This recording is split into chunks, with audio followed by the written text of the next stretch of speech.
Anak-anakku sekalian, kita mulai sekarang dengan membaca diri kita sendiri, membaca hidup kita selama setahun ini. Sebenarnya tahun itu tidak harus Januari ya gak apa-apa, Muharram ya gak apa-apa, nggawe anyar ya gak apa-apa. Kayak jentik ben rangding krangkel apa ngono iku.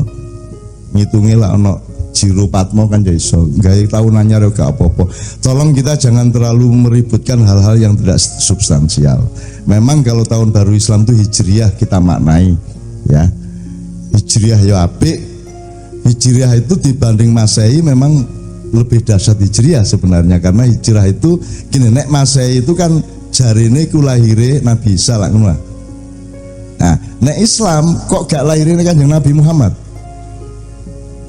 Apa rek? Nek Masehi kan berdasarkan Isa al-Masih maka disebut Masihi. Kalau hijrah tidak berdasarkan hari kelahirannya Rasulullah SAW. Apa bedanya rek? Coba tarik garis ke kehidupan. Sing penting iku kon tak kelakuanmu. Jadi sing penting ku al-Masih apa hijrahmu. Jadi kalau hijrah tahun baru hijriah itu beratnya adalah bahwa engkau harus terus menerus merubah dirimu menjadi lebih baik. Itu namanya hijriah. Jadi prinsipnya hijrah. Kalau Masehi prinsipnya identitas. Tapi ya gak apa-apa karo-karo nih ya. Mosok kon hijrah gak ono identitasnya kan, mosok suara gak ono rupa lah ya gendruwo jenenge. Wis gak apa-apa lah. Karo-karo ini penting. Meskipun nanti Muharram ya kita rayakan. Dan aku mang jane takon Pak Muzamil, sampean paham ilmu falak tak? Ya. Tadi ada yang satunya ini gak stabil apa tuh?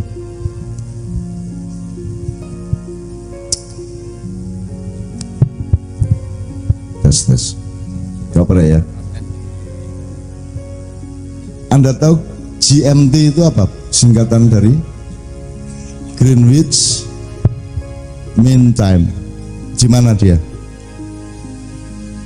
Di Inggris, di London Selatan, di daerah Greenwich. Apakah itu pedoman waktu harus di Inggris? Upama di gubeng ngono ya apa? Gubeng Mean Time. GMT. Bisa tak gak? Bisa. Ini tolong kita pelajari ya. Itu dulu apa namanya yang dijadikan pusat memulai jam 0 ya, itu dulu di Perancis. Ketika Perancis kalah perang lawan Inggris, dipindah nang Inggris. Mulane saiki perang ngono Inggris, pindah nang Gubeng. Jadi GMT mulai meneh singkatane Gubeng Mean Time. Ngono ya. Jadi aku saiki takon, saiki ngene wis. Iki anggepen jeruk ya, anggepen jeruk ya. Iki nek bunder, iki pusatnya sing ndi? Tengah iku ndi? Iki bunder lagi ya. Iki bayangno iki bunder. Pusatnya kene apa bunder kok. Titik manapun adalah pusat. Itulah kehidupan. Kalau jok dihapusi bahwa titik pusat itu di sini terus kon nganut. Kullukum Ro'en. Setiap dirimu adalah pemimpin, setiap dirimu adalah khalifah, kan gitu. Jadi jangan keliru. Nah saiki iki pusat. Iki nek apa jenis? Nek masing-masing aku iki loh pusat iki duduk. Nah iki sing gare gelut saiki. Mergo nek iki kok encepi paku ndek jerone benturan tak gak? Itulah yang terjadi di zaman ini, karena setiap orang merasa pusatnya. Saiki iki nek aku ngarani ngene, aku didik ae sadurunge saya serahkan kepada Pak Suko. Karena Nabi kabeh ben angon wedhus rek. Kita mboten. Nabi Adam yang angon wedhus sampai Nabi Muhammad yang angon wedhus, mulane aku terus melu angon wedhus. Temenan aku angon wedhus, temenan aku bahwa ceritanya aku wedhus dari wedhus papat jadi 35 aku sampai dari 35 anak beranak. Jadi ternyata nabi-nabi iku dikandani karo Gusti Allah kon iku ya meneh-meneh iku angon wedhus. Saiki keteru aku ternyata menungso nyen wedhus kabeh. Ini simbol atau lambang saja ngene lho rek. Saiki wis kuwi wedhus gak elek, wis pokoke wedhus ngono ya, tapi aja ngomong elek apik bener salah sih. Wedhus iku nek kon ngingu wedhus kok culno cul apa kok taleni. Nek wedhus Jawa langsung ditaleni, masih dingon ditaleni. Nek wedhus Gibas kok culno karena talinya adalah kewibawaanmu terhadap kambing Gibas iku. Betul ndak? Nah saiki ngene, anggapan pokoknya ana wedhus Jawa ditaleni, tak terus mari ngono pangkal talinya taruh di mana? Kok cekel utawa tok kei patokan. Ngono ya rek ya. Nah, saiki aku takon nek kon wedhus taline iku apa? Nek kon iku wedhus dalam hidupmu, talinya itu apa?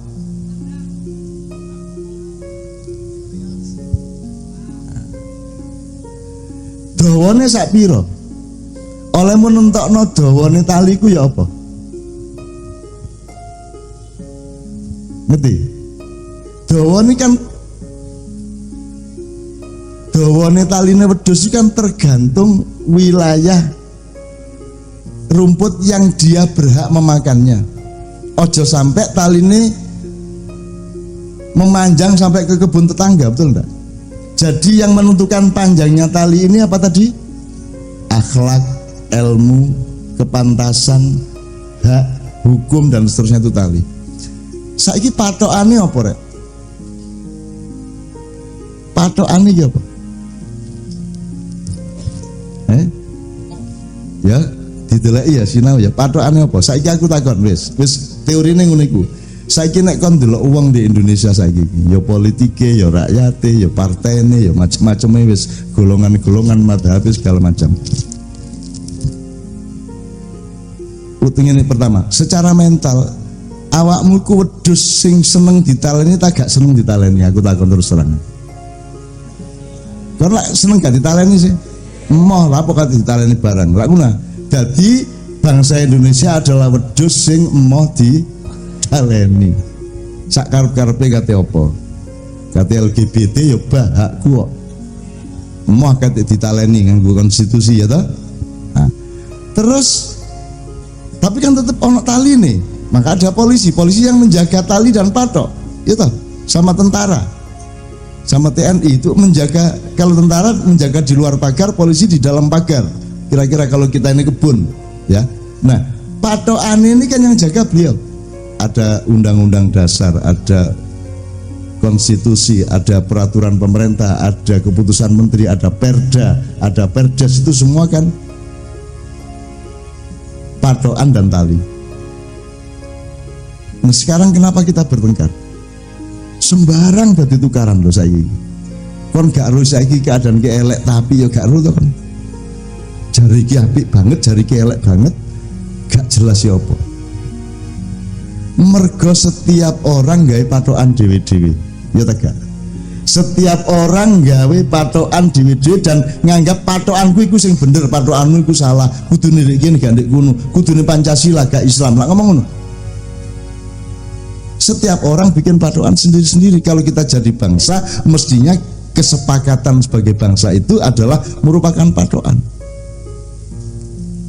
Nah saiki iki wedhuse gawe patokan dhewe-dhewe, nek NU patokane ngene, nek Muhammadiyah patokane ngene, ya ndek kene nggone lak ngono. Semua orang jadi saiki iki tak kandhani ya, kudune wedhus iku terikat patokan. Saiki patokane melok wedhus. Wedhuse mlakrak nang ndi patokane sing kudu menyesuaikan diri ya ta gak? Gusti Allah kudu menyesuaikan diri karo konstitusi Indonesia saiki ya apa? Awas. Nek gak nganut awas nih kan. Gak tak sembah sampean nanti. Saya wong Madura dagang gak payu sampai sore. Kalau udah laku sampai maghrib tidak sholat saya. Terus malaikat lapor, wah ketuk lu tuh ada orang Madura ngancam. Gusti Allah jawab, emang gua pikirin. Kira-kira. Wong Madura wani ngono iku. Mesra dengan Allah. Bukan berani mesra. Oh, mesra. Ya. Dekat dengan Allah. Merajuk namanya Pak. Merajuk ya. Merajuk. Sebenarnya tidak berniat untuk tidak sholat. Iya. Itu sama dengan istri bilang minggat aku, itu tidak berarti dia mau minggat. Dia ngecek suaminya menggak tagak. Anu tagak ya. Upama suamine iki cuek-cuek terus bojone iku minggat temen metu teko omah. Deloken lak dhek noleh-noleh. Oh gak disusul ya? Gak disusul. Oh gak ditutupi ya. Mesti ngono iku ya. Jadi tidak ada niat untuk berpisah, yang ada adalah kemesraan, sehingga salah satu bentuknya adalah merajuk tadi itu. Ini kira-kira ya mungkin. Oke. Jadi orang Madura itu orang yang akrab dengan Allah Ta'ala.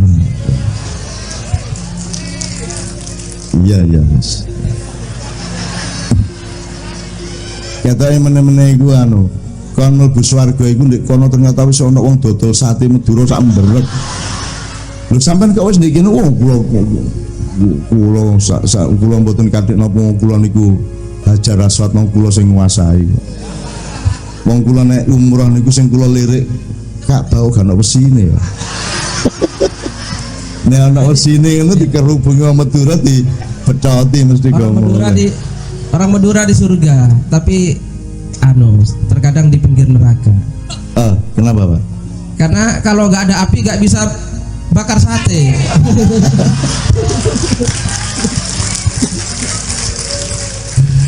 Jadi total sate mesti di pinggir-pinggir swarga, ijek neraka. Jadi oleh bakar sate ngene iki ya. Iki pager ngene iki.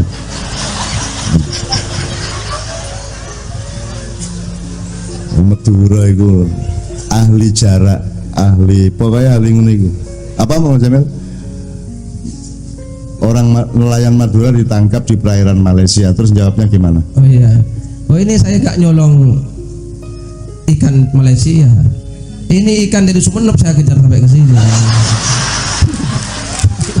Apa? Musuh Madura.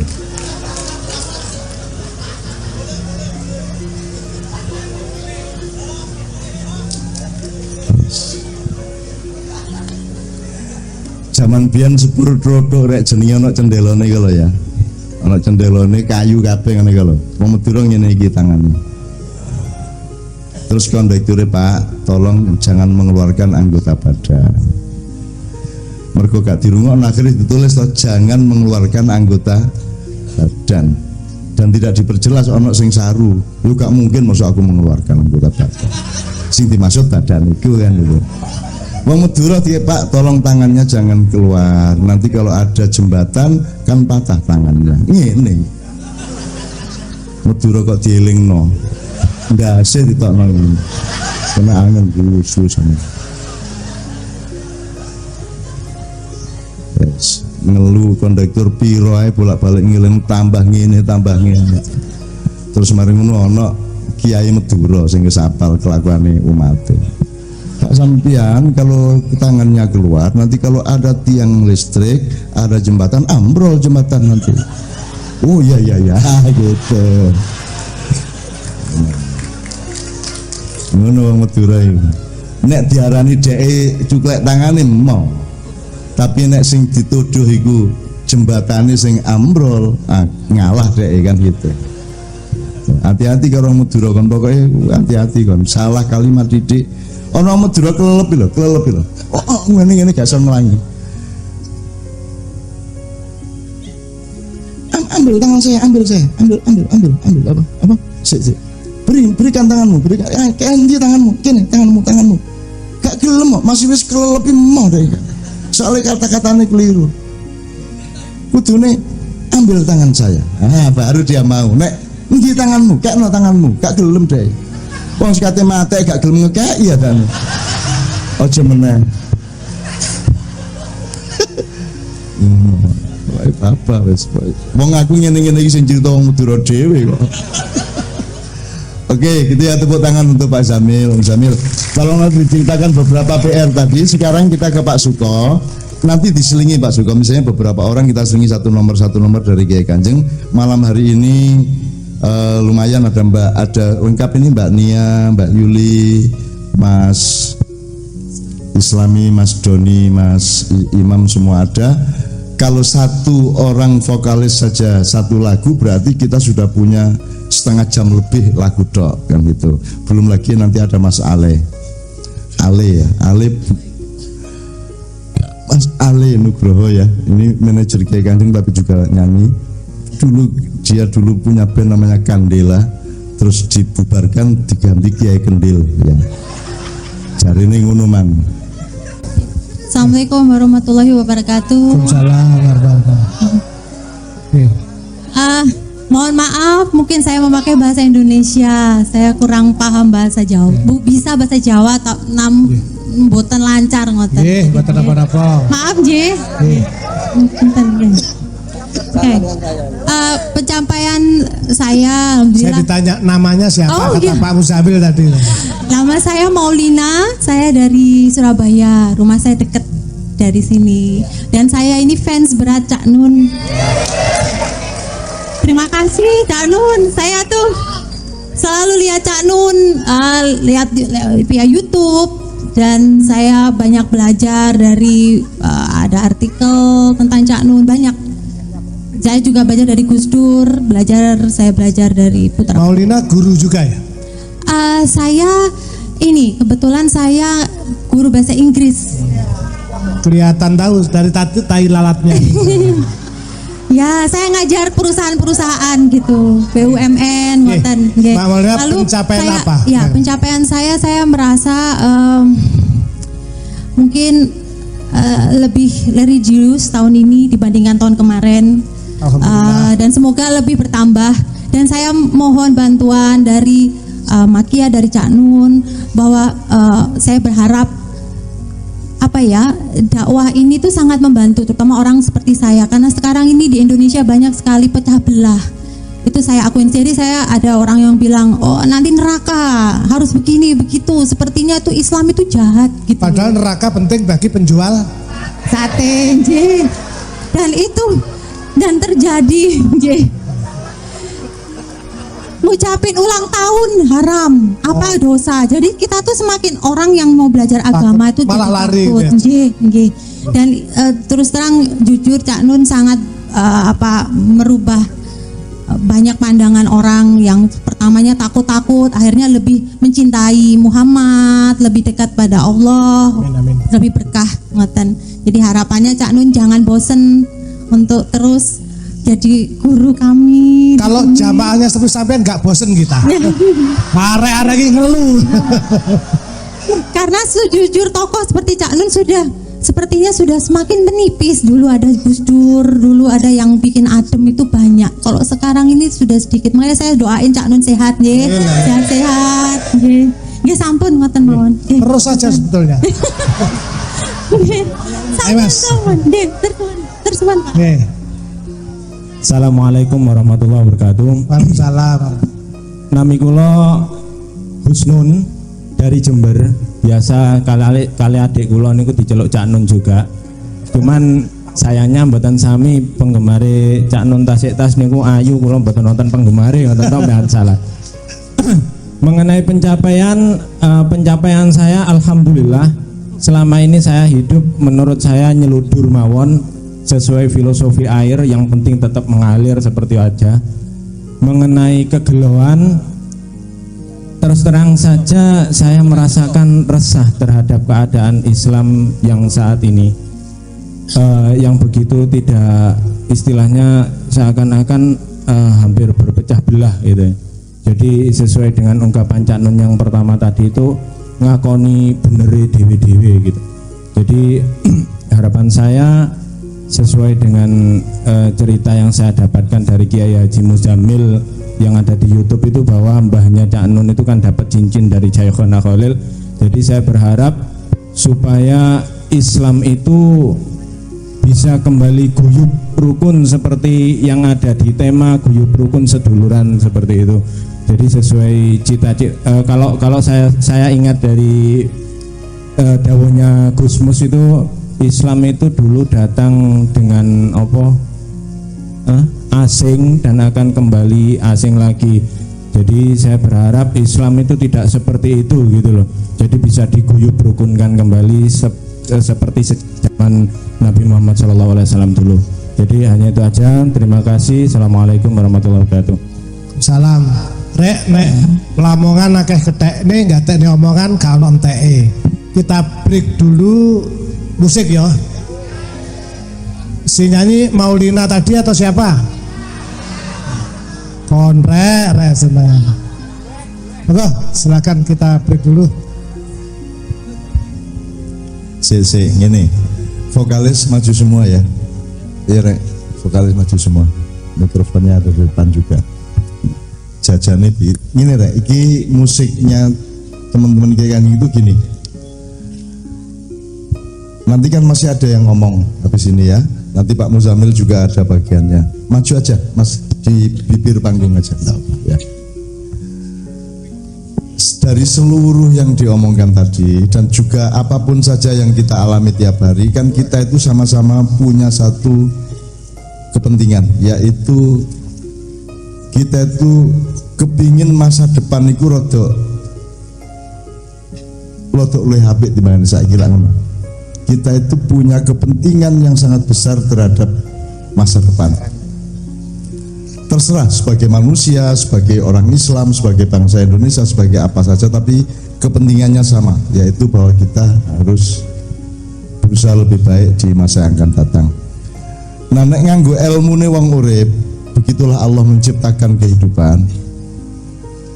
Anda tidak bisa berangkat ke depan kalau Anda tidak menghormati masa silam, karena tidak ada masa depan yang dilahirkan tanpa masa silam.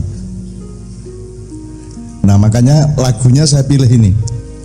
Aku takon, jeneng Gubeng karo Indonesia dhisik endi ya? Dhisik Gubeng ya. Nah, ini kan membingungkan. Saiki kon bagian dari Indonesia, padahal Indonesia iku arek nyat. Ya tak gak? Makanya sejak tahun 79 saya tuh menulis buku judulnya Indonesia Bagian dari Desa Saya. Karena yang disebut Indonesia itu kan kesepakatan bersama orang seluruh Nusantara. Ya, tapi Nusantaranya wis ket biyen, wonge ya wis ket biyen. Jadi ojo dianggap Indonesia iki kepala dari seluruh sejarah kita, enggak, dia bukan lokomotifnya. Gitu loh.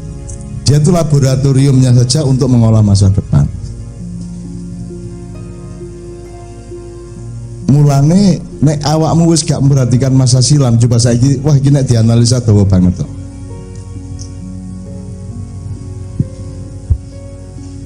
Ana sing ngero Kolonel Latif iku sapa? Ro. Gak tau krungu. Kon tau ro ana pemberontakan Andi Sele di Indonesia? Ya, kalau Latif di zaman G30S. Mbah Kartosuwiryo tau krungu? Kahar Muzakar, Tan Malaka, Nambi, Mojopahit, Ronggolawe mesti ngerti ya. Arya Wiraraja, Wong Madura ya.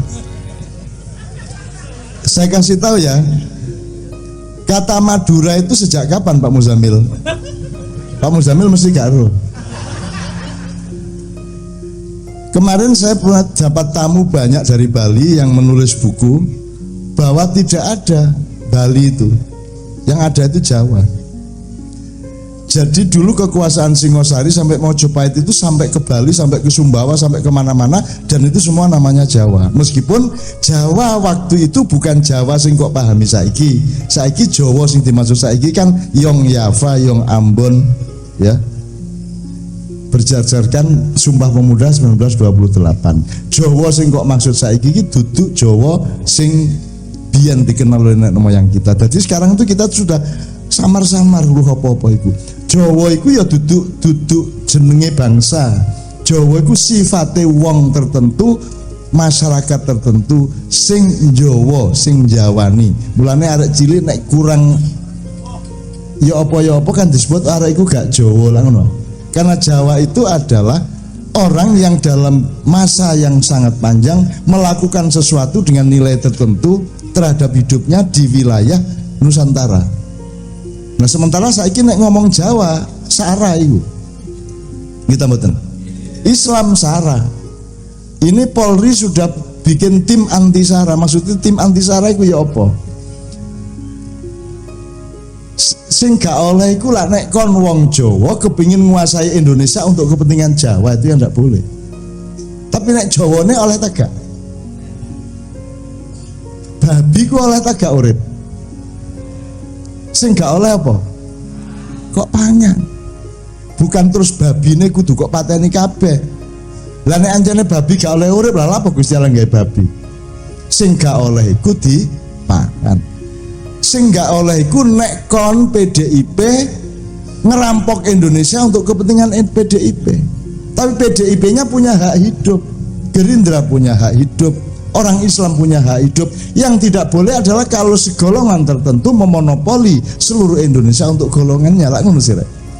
Cuman gak terus anti sara, anti ngomong Jawa jari primordial, ngomong Jawa jari sara, ngomong Islam jari sara. Saya kira pengertian sara ya mulanya ini. Saya ingin sebelum lagu ini saya ingin nanti saya akan memberi beberapa penjelasan di luar Pak Muzamil akan memberikan tafsir. Mulanya saya iki aku njaluk Kiai Kanjeng pesen. Nek lagu tahun 90-an ana sitok sing eling. Wis ngene wis, nek di Ampel iku biyen ana Akadir. Lagune misale Insaflah wahai manusia, itu yang nyanyi adalah Ida Laila. Itu berarti era berapa itu? 60-an itu. Terus ini Kiai Kanjeng konsep roh masa silam rek, supaya kamu punya masa depan ini loh. Nek kon kepengin dihormati putumu meneh-meneh, kon kudu ngurmati mbahmu, kita mboten. Nah masalahnya putu ki sing kon kepingin menghormati putu iku mek putu tok ta sak buyut-buyute sak nisor-nisore meneh kabeh ngurmati awakmu. Kabeh sepanjang masa. Maka mari kita hormati mbah buyut, canggah, udek-udek, gantung siwur, debok gosok. 18 kabeh di Jawa ada 18. Mari kita hormati supaya Anda dihormati besok-besok gitu ya.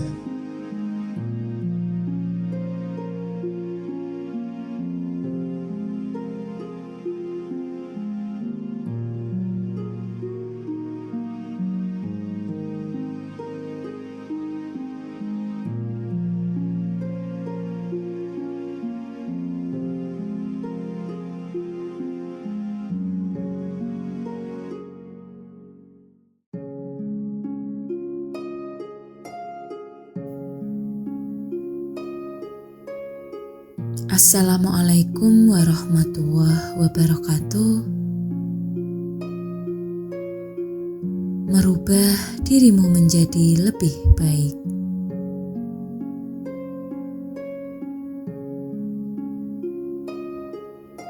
Boleh jadi kalian tidak menyukai sesuatu, padahal ia amat baik bagi kalian.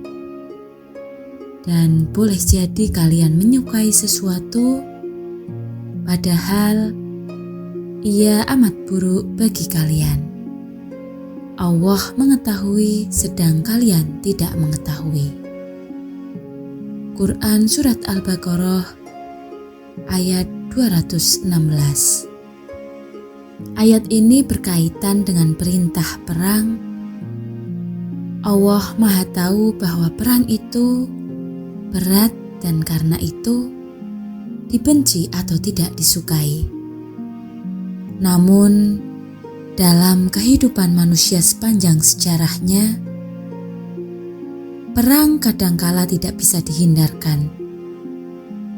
Oleh karena itu, Allah membolehkan bahkan pada saat yang tidak bisa tidak, perang itu diperintahkan. Perang yang diperintahkan oleh Allah bukan untuk menghancurkan kehidupan manusia. Sebaliknya, untuk menjaga agar tidak terjadi kerusakan di atas bumi. Hal ini dinyatakan oleh Allah Subhanahu wa Ta'ala dalam firman-Nya dalam surat Al-Baqarah ayat 251. Seandainya Allah tidak menolak keganasan sebagian umat manusia dengan sebagian yang lain, pasti rusaklah bumi ini. Tetapi Allah mempunyai karunia yang dicurahkan atas semesta alam. Nabi Muhammad SAW dan pengikutnya selama 13 tahun di Mekah tidak diizinkan oleh Allah untuk berperang melawan kaum musyrikin. Baru pada tahun kedua setelah hijrah ke Madinah, mereka diizinkan, bahkan diperintahkan berperang. Akan tetapi, karena Allah Maha Tahu bahwa kebanyakan manusia tidak suka perang, maka Allah memberikan dorongan kepada kaum muslimin dengan mengatakan, boleh jadi kalian tidak menyukai sesuatu, padahal ia amat baik bagimu. Dengan firman Allah ini, kaum muslimin dibimbing kepada perspektif baru di dalam memandang masalah. Dan pada sisi lain mereka disadarkan akan keterbatasan manusia di dalam memahami hakikat sesuatu. Yang dikira baik bisa berujung keburukan, dan yang dipandang buruk bisa berujung kebaikan. Kaidah Quran ini bisa ditarik kepada kenyataan hidup manusia secara luas, termasuk dalam menyikapi apa yang kita percayai sebagai takdir. Di antara kita, mungkin ada yang mengalami takdir yang buruk dan menyakitkan, sehingga kecewa, sedih, bahkan mungkin mengutuknya. Tapi ternyata takdir yang disangkanya buruk itu justru membawa kebaikan baginya di masa depan. Sebaliknya, ada orang yang menginginkan sesuatu yang tampaknya baik, dan oleh karena itu dia berusaha mati-matian untuk mewujudkannya. Tetapi setelah dia berhasil mencapainya, ternyata hal tersebut berujung kepada keburukan baginya. Dua orang yang bersaing memperebutkan jabatan kepala daerah dalam pilkada, pasti masing-masing menginginkan kemenangan, karena kemenangan itulah yang dianggap baik baginya. Tetapi, benarkah kemenangan itu mesti baik dan kekalahan itu mesti buruk? Tidak mesti. Kaidah boleh jadi tetap berlaku. Berapa banyak pemenang pilkada justru berujung pada penjara, sedangkan yang kalah malah sukses di bidang yang ditekuninya. Dua orang sahabat yang baru lulus kuliah sama-sama mendaftar sebagai pegawai negeri. Yang seorang satu kali tes langsung lulus menjadi pegawai negeri. Yang kedua 3 kali tes tidak kunjung lulus dan akhirnya dia putuskan untuk melakukan wirausaha. Apa yang terjadi 10 tahun kemudian? Yang menjadi pegawai negeri dengan pangkat 3D gajinya pas-pasan untuk menghidupi anak istri dan membiayai sekolah anak-anaknya. Sementara yang gagal menjadi pegawai negeri dan terpaksa berwirausaha, penghasilannya melimpah ruah. Banyak hal dalam kehidupan ini yang tidak kita pahami hakikatnya. Oleh karena itu, apapun yang kita hadapi, yang tampak baik atau yang tampak buruk, harus diterima dengan ridho dan dengan husnudzon kepada Allah. Kaidah boleh jadi dari Al-Quran ini juga bisa kita terapkan dalam menghadapi musibah, cobaan, atau ujian dari Allah. Ujian itu bisa berupa kesenangan atau kesusahan, berupa sesuatu yang kita anggap baik dan sesuatu yang kita anggap buruk. Peristiwa sejarah yang dialami oleh para tokoh di masa lalu bisa menjadi pelajaran bagi kita. Fir'aun yang diuji dengan kekuasaan yang sangat besar dan Qarun yang diuji dengan kekayaan yang sangat banyak, justru jatuh dalam kehinaan. Sementara Musa yang dimasukkan dalam kotak dan dilarung di sungai Nil untuk menghindari pembantaian masal bayi oleh Raja Fir'aun, justru membawanya ke istana, menjadi anak asuh permaisuri raja, menjadi pemuda perkasa yang akhirnya menenggelamkan Fir'aun. Demikian juga Yusuf yang dibuang oleh kakak-kakaknya ke dalam sumur, kemudian memilih masuk penjara daripada meladani rayuan ibu angkatnya yang muda dan cantik jelita. Pada akhirnya diangkat menjadi pembesar di Mesir yang kemudian mengentaskan saudara-saudaranya dari kemiskinan. Dalam hidup ini, kita pun tidak lepas dari cobaan dan ujian. Ketika ujian itu berupa kesenangan dunia, kita sering lupa bersyukur. Ketika ujian itu berupa kesusahan, kita sering tidak sabar. Padahal ujian kesusahan itu boleh jadi jalan yang harus kita tempuh untuk mencapai kebaikan yang Allah sudah takdirkan untuk kita. Dalam sebuah hadis yang diriwayatkan oleh Abu Dawud, Rasulullah SAW bersabda, "Sesungguhnya seorang hamba yang telah ditetapkan baginya suatu kedudukan, tapi dia tidak bisa mencapai kedudukan itu dengan amal dan usahanya, maka Allah memberinya cobaan pada badannya, atau hartanya, atau anaknya. Kemudian Allah memberinya kesabaran menghadapi cobaan tersebut, sampai dia mencapai kedudukan yang sudah ditetapkan oleh Allah." Ujian yang dihadapi oleh umat Islam akhir-akhir ini boleh jadi juga merupakan ujian yang harus dihadapi untuk mencapai kenaikan pangkat yang sudah dirancang oleh Allah Subhanahu wa Ta'ala. Maka hendaklah kita semua menghadapinya dengan ridho, sabar, tetap berikhtiar dengan mengedepankan akal sehat, tidak dengan amarah, dan memperturutkan hawa nafsu. Sekian, wassalamualaikum warahmatullahi wabarakatuh.